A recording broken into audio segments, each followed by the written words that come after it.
I've come to the realization that abstract games they're kind of typically more misses for me than hits. However, having said that, I love the crap out of this game. Hello everybody, welcome back to the channel today. My name is Carly and I'm so excited to share a first thoughts video on the brand new title Azure from Bitewing Games. Now I do want to mention, I'm probably going to mispronounce a lot of words here. I think it's Azure. Azure? I think it's Azure. I don't know.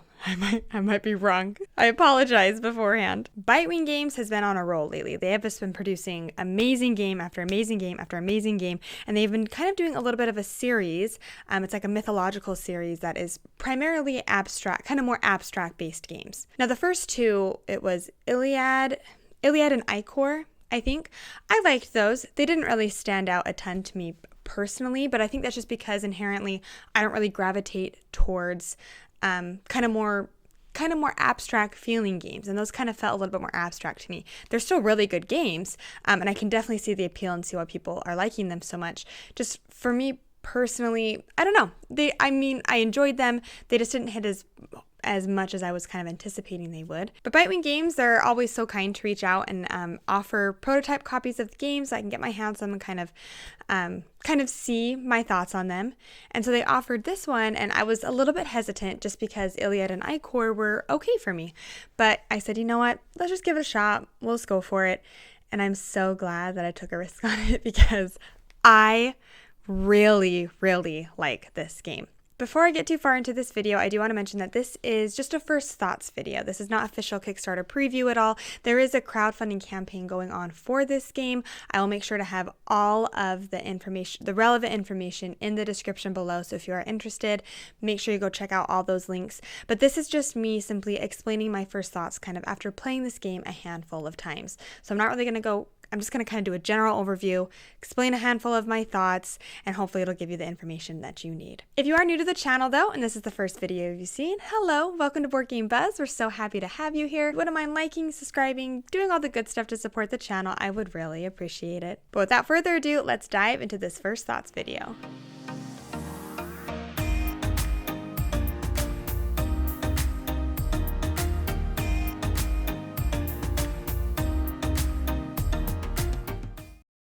All right, so we're going to chat a little bit about what you are kind of doing in this game. The premise or kind of theming of this game is that there are dragon paths, basically lines of energy that cover the earth, and they are basically derived from four specific type of beasts. There are the tiger god, I don't know if they're gods, like the tigers. There are dragons, the turtles, and then the Vermilion Birds. You are trying to invoke the power of these beasts and essentially gain chi and wisdom, and basically trying to do that before your opponent. So this is a 2-player head-to-head game where you will be taking turns placing your stones out onto certain specific locations on this board here. There are 4 different domains, so there's this brown, blue, red, and then white domain, and each of the domains are linked to one of those beasts. You always want to make sure you are placing stones on your turn, because if a turn comes up where you are unable to place a stone, you immediately lose the game. How you collect points is, again, by placing your stones on certain locations. Now, in order to place your stone on a location, you have to actually pay for it. Every single location has a handful of different symbols that might appear on it, and based on how many symbols are there is indicative of how many, like I think it's called boons, how many boons you have to pay in order to place a stone there. So for example, if I wanted to place my stone here, there are 2 different symbols that are shown, one indicating wisdom and one indicating a red card. So in order for me to place my stone there are 2 different symbols, which means I personally have to pay 2 cards from my hand, and they have to be the same color of the region that I'm trying to go in. So for example, 2 turtles or 2 browns. So if I did pay for those, okay, I paid the 2, then I could actually place my stone here. And then by placing, I now can generate those symbols that were shown on that space. So I get 1 wisdom, I get to go ahead and go up 1 on this wisdom track over here. And then I also get to draw a red phoenix or bird card into my hand now. So that's essentially how you place, but the interesting part is as you are going out and placing more and more stones, Based on the stones that are aligned horizontally and vertically from you, your stones will actually generate those resources that you need to spend in order to place more stones. So there are certain areas that are very, very expensive. For example, this blue spot is 1, 2, 3, 4, 5, 6. You will generate 6 wisdom by going there, but you need to spend 6 boons in order to go there. So if you did happen to have 6 of these blue dragons cards in your hand, you could spend those to then place your stone, which would then advance you 6 on this wisdom track. Okay, but if I had built out a lot of stones horizontally and vertically, those stones of mine would actually help generate and go towards those boons. I mentioned at the beginning of the video how something you are trying to do is trying to call upon the beast's favors, right? So how that works is basically whoever has the majority of the stones that are in line with the certain mountains that are on the board with the beasts on them, then they will be able to gain control of those beasts and potentially gain the rewards of those. For example, this dragon would grant you 3 wisdom. This bird would allow you to draw 2 cards from this hidden deck here. But that control can always shift and change. For example, if right away the blue player happened to place 2 stones right there, they would automatically be able to gain control of the dragon. But if at a future turn, and by doing that, they would place their stone out, indicating that they have that. But if at a future turn, the black stoned player were able to place even more of their stones out aligned with that particular mountain, then the favors would shift actually, and blue would have to take away 3 wisdom on this track, while the black stone player will be able to gain 3 because of that. So the power dynamic is always kind of shifting and changing in this game. I don't know if I mentioned this at the beginning, but when you do set up the game, you will just kind of randomly throw the tiles out, and they are double-sided, so there's a lot of different combinations you can make where the mountains will be shifting. In this particular setup, I didn't even mean to do it this way, but the mountains are pretty far away from each other, but you could set up the exact opposite where the mountains are really close and tight, and it's a little bit more of a struggle to try to get the particular lines that you might need. But that's essentially what you're doing on your turn. Is you have your stones, you need to place them out. Based on where you place, you need to pay. Again, most of that, especially at the beginning of the game, are going to be the cards in your hand, but as the game goes on and you build out more and more, you can strategically place in such a way that you can actually use those previously placed stones to count as those boons. A majority of the places that are on these boards will grant you wisdom, and it's going to be the first to 25 wisdom. So the game picks up. It goes pretty quick. So hopefully that gives you a general idea of how the base game plays. There are a couple expansions. I'm not sure if they are separate and you purchase them as add-ons, or if you purchase throughout the Kickstarter, if it's just inherent within this box, but there are a couple expansions that I'll just touch on briefly. So the first is this gifted expansion, and essentially what this is it gives players a special stone that when they place out, they could potentially activate some abilities. You can only place that stone once per game, and then once it is placed, it can never be moved throughout the game. It is a little bit extra to do that. It costs you a little bit more, but it also gives you kind of access to different abilities. So it just kind of gives that extra thing to kind of think about. And then there's also this Cosmos expansion, which basically gives you 2 larger boards to play with, along with a track that has a yellow dragon that will slowly be moving on it, which as it moves, you can potentially gain wisdom and cards or lose wisdom and cards based on the movement of that dragon. So that's essentially it as far as like a brief overview of the game. Hopefully that kind of gives you an idea of what you're going to be doing. This one really did surprise me though. I definitely took a chance on it because when I first saw it, my first impression was, okay, like there was nothing that was really drawing me to it. But then when we sat down and we played it, I really, really enjoyed the puzzle that was going on here. There's a lot that you have to line up and kind of keep track of in your head. You obviously have the cards that are in your hand, but it's interesting because the cards in your hand are linked with a particular type of zone. If I wanted to go to this white zone over here, right? If I wanted to try to get more power over here and I only had red cards, well, then I couldn't go there even if I wanted to.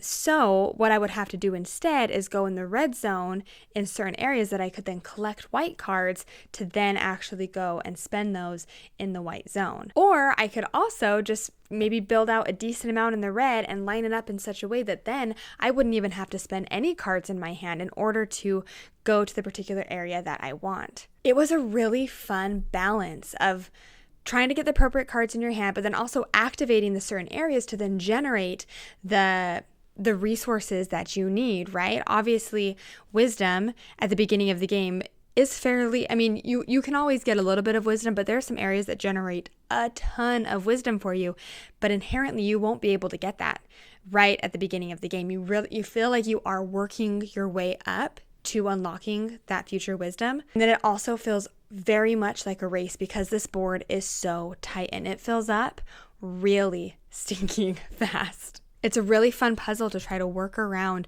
not only where you're placing your stones, but also potentially blocking your opponent from placing somewhere that you know is going to generate them quite a bit of wisdom. And you can kind of see too, oh my goodness, if they place there, that means they're going to have them. Like, I know exactly where they're going for. How can I get there before they get there? I really liked the puzzle for my brain. I thought it was really, really fun. It was really clever. I really liked how each of the beasts, in order to like gain control of them or gain their influence, I forget what it's kind of called in the game, they're all very similar but slightly different in different ways. For example, this turtle, in order to gain their ability, is you have to actually retain the most control on all of these little circles that are on actually all of the boards, versus the dragon or the tiger, which is just whoever has the most control horizontally and vertically. I like how you can kind of switch up the way that the boards are laid out. Having said that, it doesn't feel like a super different game to me every single time. I know that's kind of one of the things that it says in the rulebook is there's like a ton of different combinations that you can do. It feels essentially like the same game. I mean, it's slightly different. It's a slightly different puzzle, but it doesn't feel very different, if that makes any sense. My brain's doing something different, kind of triggering off different areas or different zones, but it does essentially feel like you're kind of jumping into the same game. So in my opinion, there's not a ton of variety from game to game. I did like the expansions that it offered. Those kind of changed up a little bit more, especially like the Cosmos one. I think that one probably changed up the most for me and kind of made the game the most interesting. I really liked like the tactile nature of these stones. I don't know, they could have done anything, but I really like these little stones. Something about them, they're almost like if you go do a massage and it's like they do like the hot stones. They almost feel like they could be like little mini hot stones, but something like they're just smooth and they're nice, and I really like playing them out. The board is really easy to read. I will say I struggled a little bit in regards to the rulebook, and I do want to mention this is a prototype. I don't know if I mentioned that before, so everything could change, but when I was teaching myself the rulebook for the first time, it did kind of confuse me just the difference between like boons and gaining something, because at first all these symbols that are on a spot, I thought you had to pay that, but that's actually just the reward, and based on how many are there, that's how many of the same color of cards in that zone you would have to pay or have the stones lined up. So that kind of threw me off at first. I wish there were a little bit more picture examples in the rulebook, maybe like 2 more, just kind of explaining that process of boons, like what's a boon and what's a boon and what is a reward. So I wish that would have been explained a little bit more, but for the most part, it's really, really simple to read. The rulebook is quick. It's easy to dive into. In my opinion, it is. I mean, I've played the other ones, and this is the easiest, and it was the easiest for me to dive into of the rest of their like mythological series, the Iliad and Icor. This one is very straightforward. It definitely feels the most abstract, in my opinion, which is why I'm surprised that I liked it and enjoyed it so much. But it just felt really, it was a very quick game, and it gave me just the right amount of thinkiness. And for it being an abstract game, I found myself wanting to kind of dive back into it because I just loved the puzzle of trying to get the right color cards in your hand to go to the particular zone you need. And sometimes there are times where where you are trying to go for is not generating the cards that you actually need. So you kind of have to shift and change your strategy a bit. I do wish there was a little bit more of kind of, I don't know, maybe a little bit more secrecy in regards to the cards that the other person has. And I don't quite know how you would do that. But if I saw, sometimes it was kind of clear where people were going for based on the locations that they were at. There is this hidden deck here, which I liked to kind of have a little bit of uncertainty in regards to what you're doing. But you really only activate this like once or twice a game. So it doesn't really, I don't know. I just wish there was a little more uncertainty. Maybe a way that I didn't know the cards that the other person was going for, just to kind of, I don't know, leave me in suspense a little bit more. No, I did really like this game. And I think for like an abstract game, I haven't played any of the, oh my goodness, what are they called? Oh, they're like the really bizarre name ones. Well, I'll throw up pictures of them. I'll put pictures on the screen right now because my mind is blanking on what they're called. They're like the really interesting ones. But I've never played any of those. But this kind of, again, there's more theme than those ones. Those ones have like zero theme. So this has a little bit more theme, but it feels kind of similar. And for whatever reason, I kept thinking of those ones while I was playing it. I was like, oh, I wonder if this kind of has a similar feeling to those ones with a little, like a drop more theme kind of put on top of it. So maybe if you do enjoy those ones, if you do enjoy more abstract games, or kind of gravitate towards those in general, then this might be one worth looking into. I said, I really enjoyed it. Everyone that I've played this with has actually liked it. And they even one person in particular, they pulled me aside after, like, I really wasn't expecting to like that as much as I did, but I want to play it again. So again, in my opinion, I think this is a really fun abstract one. I wish the replayability was a little bit more there for me. Again, after I played this a handful of times, I kind of felt, okay, like I feel like I'm kind of doing the same thing. So I wish there was more variability. Again, the expansions help with that a drop. But it's not as, I wish it was just a little bit more. But other than that, I really liked the puzzle here. Really liked, I like two-player games in general. And I think this is a really great addition to Bitewing's two-player, mythological, head-to-head kind of more abstract-ish games. Thanks so much for watching this video today. Hopefully it kind of gives you the information you need if this would be one that would be a good fit for you and your collection. If you enjoyed this game and you haven't yet subscribed to the channel, it means so much if you could do that. It really helps support me in everything that we're doing over here. But until next time, I hope you have a great rest of your day and we'll see you later.